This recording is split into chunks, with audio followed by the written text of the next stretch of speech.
Good day and welcome to today's Living Word. I'm Dwayne Matz. Today I want to spend one more day on King Ahaz because I think there's a connection between his sacrificing of his children and his increasing unfaithfulness. We're told in 2 Chronicles 28:3 that he, quote, burned his children in the fire. He sacrificed them.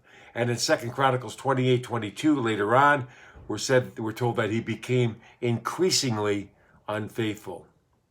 Well, in this day and age, this increasing unfaithfulness is a common response to those who abort their children. It's the result of what is called post-abortion syndrome, and it breaks out in many different ways. And here's just a partial list of symptoms for those who have participated in the act of aborting their child. They may experience bouts of crying, depression, guilt, inability to forgive themselves, intense grief, sadness, anger, rage, emotional numbness, sexual problems or promiscuity, eating disorders, lowered self-esteem, drug and alcohol abuse, nightmares and sleep disturbances, suicidal urges, difficulty with relationships, anxiety and panic attacks, flashbacks, multiple abortions, pattern of repeat crisis pregnancies, discomfort around babies or pregnant women, and finally, fear of pregnancy. Now, some of these symptoms are actually behaviors that are contrary to God's word. For instance, rage and sexual promiscuity and drug and alcohol abuse, just a couple of examples. These behaviors then can be seen as manifestations of increasing unfaithfulness.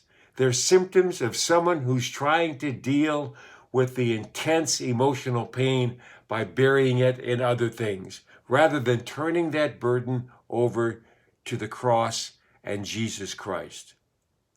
And we in the church don't help the situation by ignoring the subject. It needs to be talked about. The sanctity of life needs to be taught in our churches today.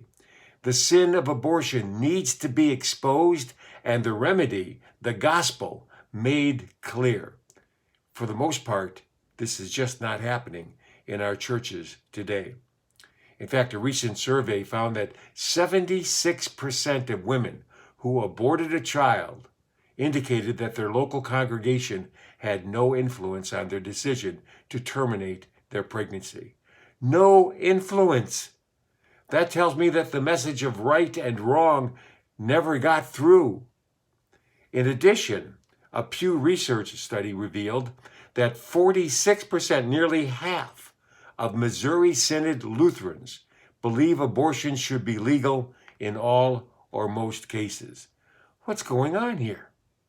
I know these are just numbers, but listen, I have personally counseled men and women who have struggled with the aftermath of their decision to abort their child.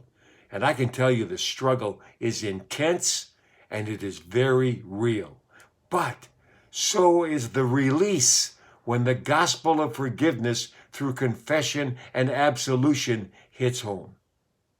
So preach and teach sin.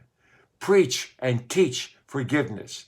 Rightly divide the word of truth with law and gospel. It's our only hope to set people free. And as always, remember this: there is no sin that Christ did not pay for on the cross, even the sin of abortion. And if you need help in this area, contact Lutherans for Life. They can steer you to many resources that are available to help those wrestling with life decisions, past and present. I'm Dwayne Matz. That's today's Living Word.